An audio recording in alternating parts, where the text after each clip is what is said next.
All right, welcome to this YouTube Live. It's a recording day after the 49ers Week 2 victory over the New Orleans Saints 26-21. A lot to talk about and a lot to look forward to. And first off, just want to give a shout out to Kim Fortino for documenting me here. Let's get this right, like a weather person. How do we do this? Where's my? Yeah, there she is. Oh my gosh, over here. There we go. There she is. Yeah, it's really difficult to be a weather person, as you can tell by that by my false starts there. So yeah, the 49ers, a lot to talk about from this game. Thank you for joining me on this YouTube live. Um, and we'll take it anywhere you guys want to go, but I think the first thing is how Mac Jones looked. He was able to step in without any changes in the game plan and just kind of keep rolling with what the 49ers wanted. Basically, what they want out of Brock Purdy is what they asked Mac Jones to do, and he delivered. So I did write a piece at NBCSportsBayArea.com about just what Mac Jones brings to the table. It's very difficult to find backup quarterbacks, and it's even more difficult, as I wrote, to keep backup quarterbacks. But the 49ers did something not necessarily unique, but maybe unexpected a little bit in signing Mac Jones to a multi-year deal. So they got him for 2 years, $7.3 million. And it does give them some wiggle room. One of the things we talked about on the postgame show last night was, it does open the door if there's interest out there in the offseason for the 49ers to potentially trade him to a team that envisions him as a starter or competing for a starting job. But also, once you have a backup quarterback, I think you want to keep them. And you just see that right today. I mean, so many injuries around the NFL with Joe Burrow, with J.J. McCarthy, with Jaden Daniels. 49er Throwback says, hit the like button and subscribe. Yeah, thank you very much for that reminder. And so, would another team want Mac Jones to be their starter after this season? A lot of that remains up in the air as far as where the other teams feel their rosters are. But backup quarterbacks are really valuable in the NFL. And so I think the 49ers would love to keep Mac Jones around for the 2026 season, unless a team really comes to the table. I mean, I do think that, the reason the 49ers drafted Curtis Rourke in the 7th round of this last draft, the 2025 draft, is because they see backup potential in him. Why else would you take a quarterback in the 7th round who won't even be able to step on the field year one? Curtis Rourke is around. He's on the sideline during games. He has the earpiece in. He's listening to the play calls and everything else. And there's also Adrian Martinez. He served as the backup quarterback for the game on Sunday. And so maybe, 49ers could be, feel like they're dealing from a point of strength as far as the quarterback position goes. So that's where we are with that.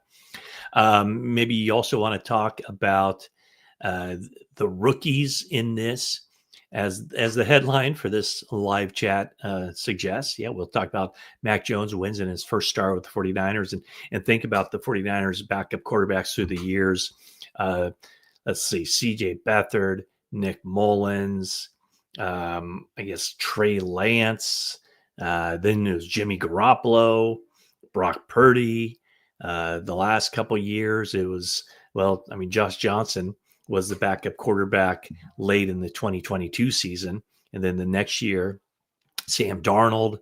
And then last year, it started off as Brandon Allen and ended up being Joshua Dobbs. So I think Mac Jones for the 49ers, like when you look at the backup quarterbacks around the league, is Mac Jones the best backup quarterback in the league? Maybe not, but I do think that he's the best backup quarterback for the 49ers. quite clearly. Well, maybe not quite clearly, but yeah, no, I think when you look at what Kyle Shanahan wants from that backup quarterback position, what he wants from the quarterback position as a whole, there's no question that he was high on him in the 2021 NFL draft, and ultimately they decided let's go back in time to 2021. During the 2020 season, 49ers had a lot of difficulties going up against guys like Lamar Jackson and Josh Allen in particular. And so I think there was an element of Shanahan that thought, man, it'd really be nice to have a quarterback that can bail me out as a play caller when the wrong play is dialed up against the wrong defense. And so probably having seen Josh Allen, I think that game was in Arizona. That was during the COVID year. I remember writing about that then, that, hey, that's the kind of quarterback that Kyle Shanahan will be looking for. And he saw that guy in Trey Lance, and obviously it never materialized for several reasons. But so now I think they're back to, the pocket passer, someone who can execute the offense. And Mac Jones did that. By and large, he did that very well on Sunday. And as a result, kind of a crazy stat that the Elias Sports Bureau researched, this 49ers team with Brock Purdy week 1 and Mac Jones week 2, the first time a team has opened with consecutive road victories since 1988. And that team back in 1988, the San Francisco 49ers, and they did it with, of course, Joe Montana and Steve Young. So obviously, Montana and Young, the greatest quarterback controversy of them all, probably the greatest back-to-back. Well, let's talk about back-to-back quarterback successions. I remember just researching this back in the days when Steve Young was around. The Rams had back-to-back Hall of Famers. I forget the order, but I think it was Van Brocklin and Bob Waterfield. So two guys in the Hall of Fame. One quarterback led to the other, and then there was Montana and Young, and I guess most recently the third set of Hall of Famers going back to back would be Favre and Aaron Rodgers. So also talking about the rookies, I thought the rookies played very well. You started to see some good stuff from Alfred Collins. Maiocco Williams looked really good in playing the second most snaps of anybody on that defensive line, which is a big deal for the 49ers because they rotated 9 guys through that defensive line. And for Maiocco Williams to already be asserting himself right up there with Nick Bosa as 2 guys that they can't take off the field, that's a huge step in the right direction for him. Alfred Collins, I thought, played well, or he's showing improvement. CJ West got a few more snaps. The defensive backs up and down, but generally good, I think, with Upton Stout and Marquise Siegel. And then the guy on offense is probably the least likely rookie contributor. Connor Colby stepped in and played very well. And we'll find out later in the day. 3:30 p.m. is when Kyle Shanahan will meet with the media. And so we'll find out what the status is of Ben Barch. But it very well could be that Ben Barch has left Connor Colby an opening to just kind of blast through that door and be the 49ers full-time starting left guard, much in the same way that injuries to open last training camp, the 2024 training camp, opened the door. Those injuries were to Spencer Burford and John Feliciano, opened the door for Dominic Pooney to just take over that position and stay in that position. So really good outing, I think, from Connor Colby and the 49ers, who I thought, would see some struggles early in the season with the rookies. They haven't played perfect football, but certainly good enough to win. And good enough to win, I think, against a good Seattle team up in Seattle. And then a team like the Saints that probably most people would consider one of the worst teams in the league, and they might still be there. But I thought the Saints did well in this game. They made a lot of mistakes, though. Of course, the 49ers did too. But Spencer Rattler showed some good stuff. What do you think of my new background? It's not my new background. I just thought I'd put this up on a whim, have a little fun with it. Kim Fortino, my photographer, right there. I'm joking. Oh, by the way, I think I did so last year. If you do a YouTube search, it's KYM Fortino, Fortino. Last year after the game in Buffalo, she kind of went viral. Some people noticed that she was on the sideline in Buffalo in that blizzard wearing shorts, and people were calling her, wow, look at that. I mean, that is hardcore. That is going commando there on the sideline. So I ended up doing a YouTube video with her where she kind of tells her story. So if you get a chance, check that out. My YouTube last December with Kim. Yeah, I'm looking at this. So I am in the midst of kind of changing where I do these videos. I spoke to a 49ers booster group in Marin County last Tuesday night, and one of the gentlemen came up to me and said, hey, I like your videos. However, it looks like you're a prisoner of war. Can you do something about your background? So I am in the works of doing something now. Obviously, I'm not in the south end zone at Levi Stadium right now. And so there's that. But I'm also looking at like how I can dress things up behind me. And I'm going to just kind of pull back here to show you this incredible photo that I have. It's an autograph photo. I'm not a memorabilia guy. I don't collect stuff, but several years ago, I had the opportunity to get one of these, and it's a limited edition, 125 of these. And it was Michael Zagaris and Scott Osler got together to get Dwight Clark and Willie Mays together. And the theme was the catch, the great over-the-shoulder catch of Willie Mays, the great catch, obviously the catch of Dwight Clark. And so they got these two guys together, and they had them holding a picture of their catch, and it's autographed. And so here is that, if you can see that. You know what? Is that, I don't know if you can really see it. That's because of the virtual nature of this, but there it is. Isn't that cool? Maybe if I took the virtual background off, you could see it a little bit better, but maybe some of you have seen that. It's just a really cool piece of art, and I've kind of kept it in the dark and in a box and haven't put it out in my house.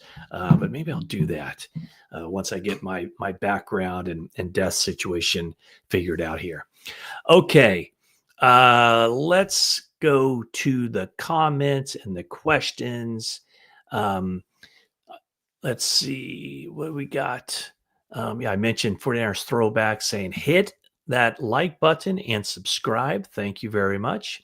Shout out to Colby. Somehow pass protection looked better with Colby at left guard after injury prone Ben Barch left the game. Barch, I was looking at the Pro Football Focus stats, and I think Barch was only on the field for like 3 snaps. But yeah, the pass protection was very good in this game. And let's just see, and a completely clean pass blocking sheet for Connor Colby, 36 pass protection sets, no sacks, no hits, no hurries, no pressures of any kind. Where was Barch? Barch was out there for 6 plays and nothing with him either. But all in all, a really good performance from the 49ers offensive line and pass protection. I think it was really difficult for them in the run game just because of the loaded fronts that Brandon Staley decided to deploy in this game. That's why the 49ers were very pass heavy in this game. O-line was stellar yesterday. Yes. Colby should start, in my opinion. I don't disagree with you. We'll see how long Barch is out, but I mean, Colby, man, he looked really good. From a guy that I didn't think would make the team when training camp started, to a guy who could have easily started week one if Dominic Pooney wasn't ready to go. Um, Here's a Niner goat. I have to admit, never liked the Maiocco pick, but that's because of how he plays the edge. He's our best defensive tackle by far. Well, that's what the 49ers like about him, how he plays the edge, because he's a powerful guy. And you could see that one play where he just got really controlled that tight end and drove him back into Alvin Kamara. So that's exactly what they like about him. They had him evaluated as the best player coming out of the 2025 NFL draft as far as setting the edge. I've been very impressed with Ricky Pearsall thus far. He feels like the anchor point of the offense. No, I think I've never not been impressed by Ricky Pearsall. And I just remember back early in training camp or whatever, I remember some of the comments were like, oh, he's a bust. Someone even compared him to Jalen Hurd. And I just remember thinking like, man, am I doing such a poor job that you people aren't paying attention to what I'm seeing out there on the practice field? But no, he's really good. He's a really good player. And, can he, is he a number one receiver? I don't know that it's important to designate 1 and 2, but right now he and Juwan Jennings provide the 49ers with a nice 1-2 punch. You know what? I think I hear I think my dog was trying to get in here. A really nice 1-2 punch. They're basically twin number ones for this offense right now. And then, I posted this on social media. When you look at where the 49ers are right now with their group of wide receivers, let's see it here. So they're 5 wide receivers in the game on Sunday. Juwan Jennings, Ricky Pearsall, Kendrick Bourne. Those were their top 3 receivers from snaps and production. Like, not even debatable. Those are the 3 top receivers heading into week 3 against the Arizona Cardinals. And then there was Marquez Valdes-Scantling as the 4. And then Sky Moore probably would be the 4, considering he's not ever going to be inactive because of the return responsibilities. He won't be inactive until they decide, if they decide, that maybe Jacob Cowing could replace him. So those are the 5 guys who suited up at wide receiver: Jennings, Pearsall, Bourne, Valdes-Scantling, and Moore. And then coming soon, Demarcus Robinson has to sit out his 3rd and final game on Sunday. And then down the line, Jordan Watkins. How ready can he get, or can he ever make that move to earn a uniform on Sundays? The rookie, a lot of promise, 4.37 speed, had the high ankle sprain, but now he's back. So he could be putting himself in the mix, but maybe not quite yet. And then at some point later on, middle of the season, perhaps Brandon Ayuk, and then also Jacob Cowing, as I mentioned there. Okay, how old was that person? Oh, are you talking about the? I would imagine you're talking about the person who came up to me in the booster club. Not a kid, not a kid. What people don't realize is Mac wanted to be a 49er. Oh, I think people realize that. Even as a backup, not in the rush to go start in a bad situation. Oh, I don't know about that.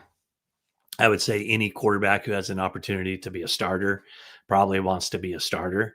Obviously Sam Darnold did not have an opportunity to be a starter when he came to the 49ers in 2023. I don't think Mac Jones had an opportunity to be a starter anywhere. I mean, he went to Jacksonville to back up Trevor Lawrence.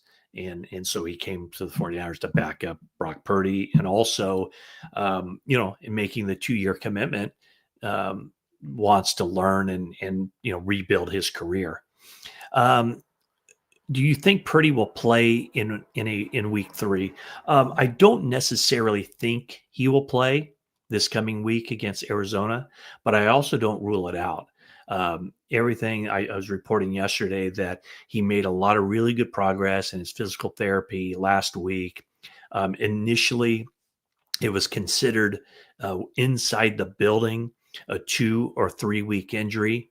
And later in the week, as it was described to me, it was kind of viewed as like, well, maybe instead of 2 to 3 weeks being out, it might just be a 1 to 2 week injury. So the door is open for him to play Sunday against the Arizona Cardinals. I wouldn't necessarily expect it, but it wouldn't shock me either. Um, do you have the snap count? I absolutely have the snap count. Brown, let's see, Brown played 7 snaps. Stout played 56 snaps, and Luke Gifford did not play at all. So what the 49ers did was kind of interesting with their defense is that, you know, they the position, let me see if I can find it here. Make sure I got all that right. Yeah, Jair Brown, 7 snaps, Upton Stout, 56. So that third, this basically the Sam linebacker position is the first one, generally speaking, that leaves the table, um, or leaves the field when the team goes to extra defensive backs. And so the defensive back that goes in essence, kind of plays that position. So what the 49ers decided to do on Sunday was basically play their 2 linebackers, D Winters and Fred Warner, the entire game. And instead of using the Sam linebacker, they either used Jair Brown in more running situations and then Upton Stout in passing situations when the Saints had 3 wides out there. So they completely phased out Luke Gifford for this game, something that they didn't do against Seattle. So in essence, it was a game plan type of situation where they decided to do that. But lot of playing time for Upton Stout. As Elmer says, yeah, big nickels when they have basically another safety, a bigger body as the 5th defensive back, as opposed to the smaller nickel back or just the base defense of 3 linebackers. Let's see here. Matt, stop dressing down. Get that blazer back on, says Fish and Chips. Yeah, so I wear the blazer for Foreigners pre and post game show on NBC Sports Bay Area, pregame live, post game live. But hey, it's a Monday. Come on, I can dress down. Are you excited for the 49ers this season? Hey, look, I get excited every season. I get excited for every game because I enjoy the process of talking to the coaches, the players, seeing how they're preparing, kind of getting an idea of what they want to do on Sunday, and then seeing it unfold on the field. So that's I always kind of that's what I enjoy most about this. And when you look at where the team is right now, these were 2 games that they would have lost last season. I mean, think about how they let some games early in the season get away from them. The game at Minnesota with all the special teams blunders, the game at the Rams, more special teams blunders, and then later on Arizona, and also what was the other game? Oh, in Seattle, with Geno doing the night as he crosses the finish line. Let's see here. With Jones' performance, I'd be careful with Brock's toe. That's a fair statement. And the thing is, if he's ready to go, he's ready to go. And boy, I mean, I guess toe injuries, turf toe, whatever we're calling it, that is definitely rocking the NFL world. With Purdy out for at least 1 game, already missing the 1 game, maybe a second game for him. But Joe Burrow really upending the Bengals season, out for a reported 3 months as he has to undergo toe surgery. So that's a bad thing. Let's see. Quarterbacks going down like flies. Glad we have Mac Jones as QB2. Absolutely. D Winters was showing up. Yes, he was. Um, and, you know, at the linebacker position, we saw it from Dre Greenlaw. How you just kind of, good linebackers oftentimes kind of pushes those boundaries. And, he took it a little bit too far with that hit on Spencer Rattler at the sideline. But I think teams and coaches would much rather tell a player to dial it down than, hey, show more aggressiveness, dial that thing up. So you take the good with the bad. And unfortunately, the bad with Dre Greenlaw is once again, he's injured, hasn't played in the Broncos' first two games. He had that quad injury that Jennifer, my colleague, reported on in the offseason. They tried to bring him back early in training camp. He hurts the quad, and he's been out since late July. So inactive for the first two games. So that's really bad news for Dre Greenlaw. Everybody around these parts really has a lot of respect and love to see Dre do well with the Broncos, but hasn't been able to get out there on the field for them quite yet. Let's see here. Do you think the Mac Jones play gives the team more comfort in letting Brock Purdy rest? I would think, but again, I think if he's ready to go, he's ready to go. But if there's any kind of doubt, any kind of question, I would think that it'll be Mac Jones week 2. Now, at the same time, they got a really important game coming up. Some would call it a GPS game. You know what that means? I do this thing, 49ers overreactions, and that'll run tomorrow morning on NBC Sports Bay Area.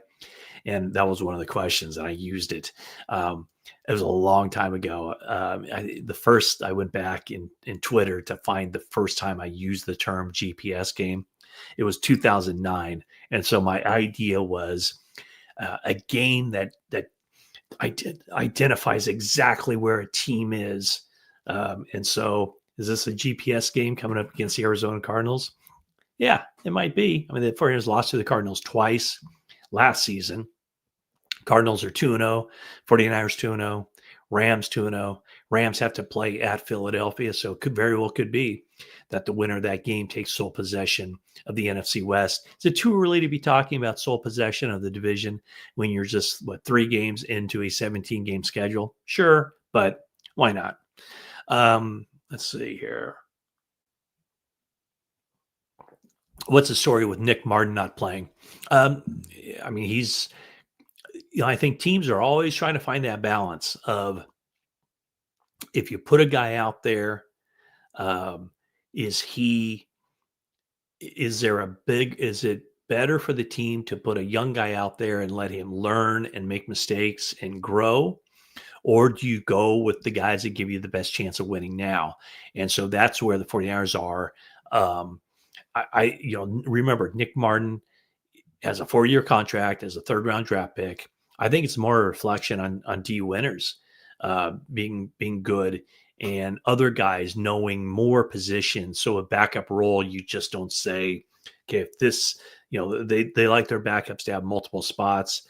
And so, I would have expected when they drafted him that Nick Martin would win that starting role over D Winters, but I don't see an issue with D Winters right now. I mean, he looks to be very good, much better than he was his first 2 seasons in the NFL. So I don't know that there's any discontent with Nick Martin. We saw how poorly he played that first preseason game, but then played better the next game and maybe even better the game after that. So there's just really not a need for him. His assignment is to get ready and stay ready, and for when that time comes and he's called upon. But right now he's been inactive for the first 2 games. But I don't sense any panic with where Nick Martin is.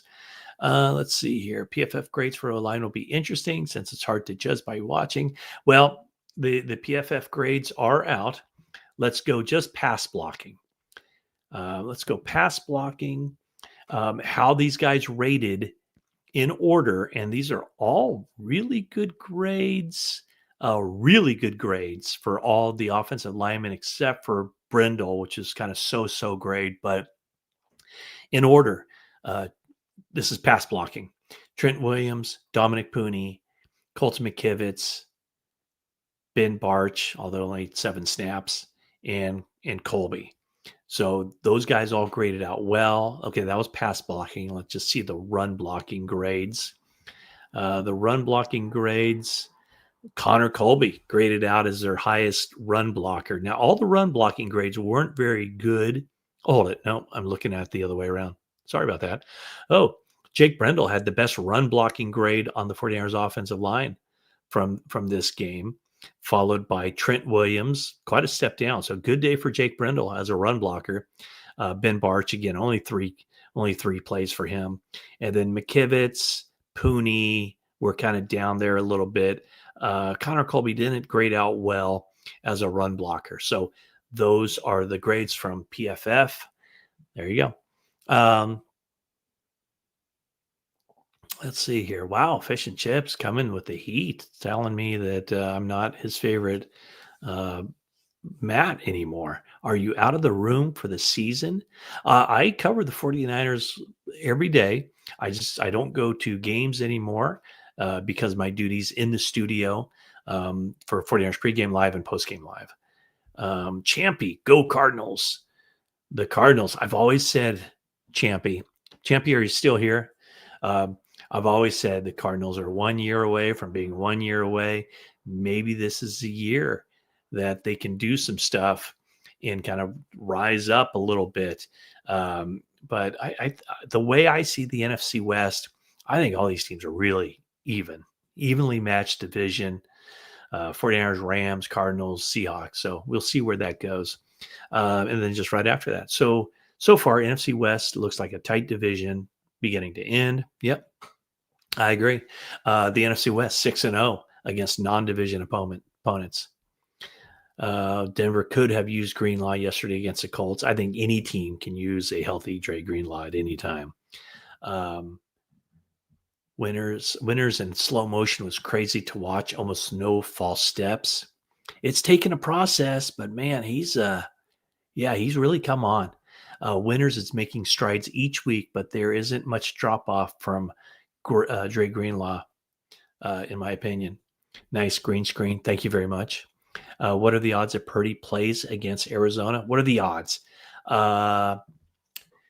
Let's go 1-3. Let's do that. So what? 33% chance. I get why folks are happy with Mac Jones, but the eye test wasn't great. I disagree. I mean, I think that I thought the eye test was pretty darn good. I thought he held the ball a little bit too long on occasion, but I thought he made the right throws. He was patient when he had to be, and then got the ball down the field. Take a look. If you're not all that impressed, take a look at that pass he threw to Juwan Jennings on the touchdown. When he let go of that ball, he threw it into a window on the other side of the defender and allowed Juwan Jennings to go get it. So to me, the anticipation of that throw was very good. I thought the eye test was just fine. What 49ers do you think are gone once D-Rob comes back? I mean, I guess when you look at the 53-man roster, I mean, who else but Marquez Valdez-Scantling? It wouldn't be Jordan Watkins. It won't be Sky Moore because of returnability. It's not going to be Kendrick Bourne. It's not going to be Ricky Pearsall. So there's your answer. Let's see here. Cardinals almost lost to the Panthers yesterday. True, but a win is a win. Victory Monday. Absolutely a GPS game this week. Thank you. What's the story? LOL. D Winners is the story. He's one of the stories. You know what else the story? Fred Warner with the peanut punch. That was a huge play in this game. It was Nick Bosa with the late game sack. It was Bryce Huff with the sack, strip, fumble recovery. And that's coming on a play where it's 4th and 1. And so even though time was running out on the Saints, a very easily convertible 4th and 1. And so Bryce Huff came through. with the clutch play. Let's see here. Trade Warner, play Winners and Martin. There we go. That's a hot take. Karen, how are you? I like the way Kyle ran with the two tight ends once Juice was out. Yep. Yeah, it was almost instead of two tight ends, it was back to just being a fullback, right? With Jake Ton just back there. And those two guys, together, they kind of do what George Kittle does. Todd just looks like a good receiver, which is funny to say because he went 21 NFL games before catching his first pass, but he looks like a good receiver. And then Farrell, good blocker, and also made that guy miss on his touchdown, his first NFL touchdown in 68 games, I might add. What else do we have here? Farrell touchdown was beautiful. Oh, hey, I was just talking about that. Any worries about performance dip with guys post injury? Absolutely. There's always, I think, a knocking off of the rust thing. I mean, maybe we saw that with Juwan Jennings in week 1 against Seattle, but then, yesterday in New Orleans played very well. Colby came in. The best thing, let's see here. I feel like Green is getting too much hate after week 2. You know what? Sorry, but I don't know that he's getting hate. Let's see. Let's just kind of take a look. I think he was. Let's see what Renardo Green did here. Let's see. He, according to PFF, he gave up 4 receptions on 7 targets, 70 yards. Definitely can be better. And on the other side, Diamador Lenore gave up 3 receptions on 5 targets for only 16 yards. So that's out of 44 snaps of coverage. Diamador Lenore was targeted only 5 times and gave up the 3 receptions. So teams are certainly not going Diamador Lenore's way. Renardo Green, I think he's fine. Let's see here. I find PFF becoming irrelevant. Looks like the offensive line played good. Max has held the ball too long. Yeah, I think that's fair. Connor Colby should stay at left guard. That's fair. Oh, here's a good one. PFF is great analysis on the pre and post game shows. Thank you, Eduardo. I appreciate that very much.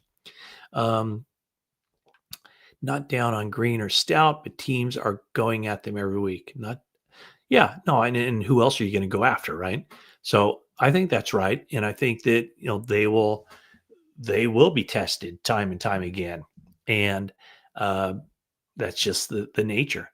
But as someone else says, so much upside with Stout. He was impressive. I just think that he's one of these guys that doesn't back down from a challenge, and seems to have that short memory and doesn't allow one bad play to lead to another, to another, to another. Let's see.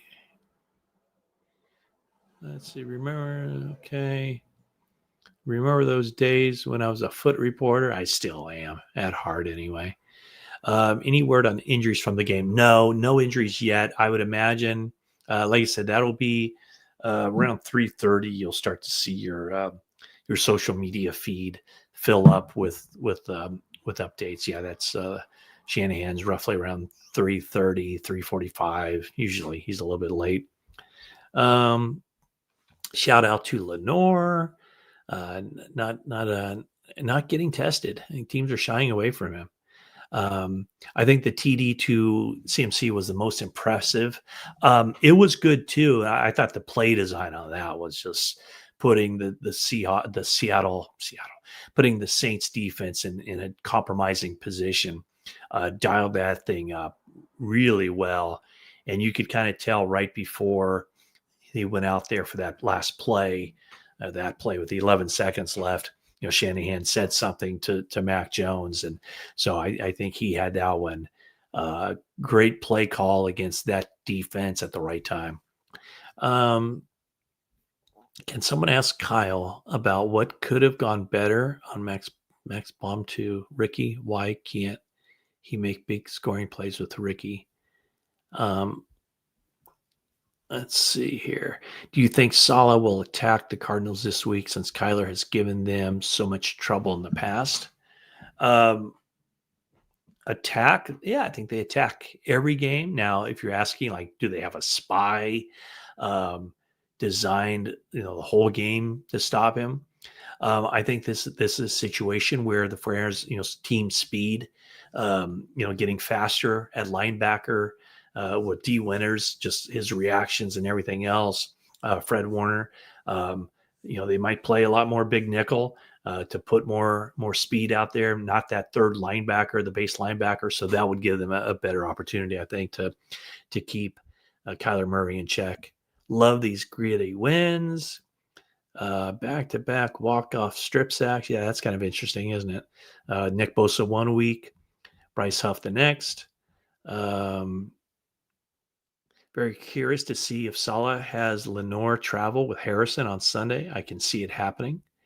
Um, let's see here. Gritty wins. Boots is apparently a very popular guy on this in the comments section. Is Colby going to get more time next week? You know what? Without knowing anything heading into this, I think it's going to be. I would be kind of surprised. I think if Ben Barch plays. Jennifer, my colleague, saw him with a walking boot on, the orthopedic boot, late in the game in the tunnel. So, I mean, that could be a high ankle sprain. It could keep him out some period of time. So, it very well could be that Connor Colby will get his first start Sunday against Arizona, and then really, the onus swings to him potentially for being somebody who could potentially just never come out of the lineup if he plays well. Farrell and Tonjes are doing well. I agree. Just win, baby. Shout out to Al Davis. All right. I think we've just about. Hey, there's somebody. Oh, okay.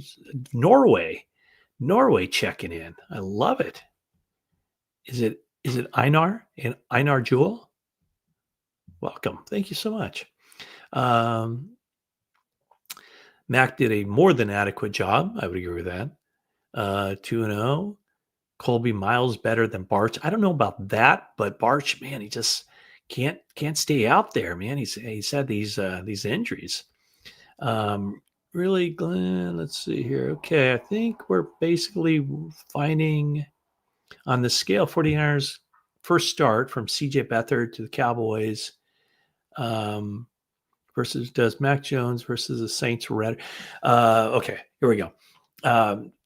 On the scale of 49ers first QB starts, does Mac Jones versus the Saints rank better than Nick Mullins with the Raiders? Oh boy, that's close. I think I'll go with Nick Mullins, and here's why.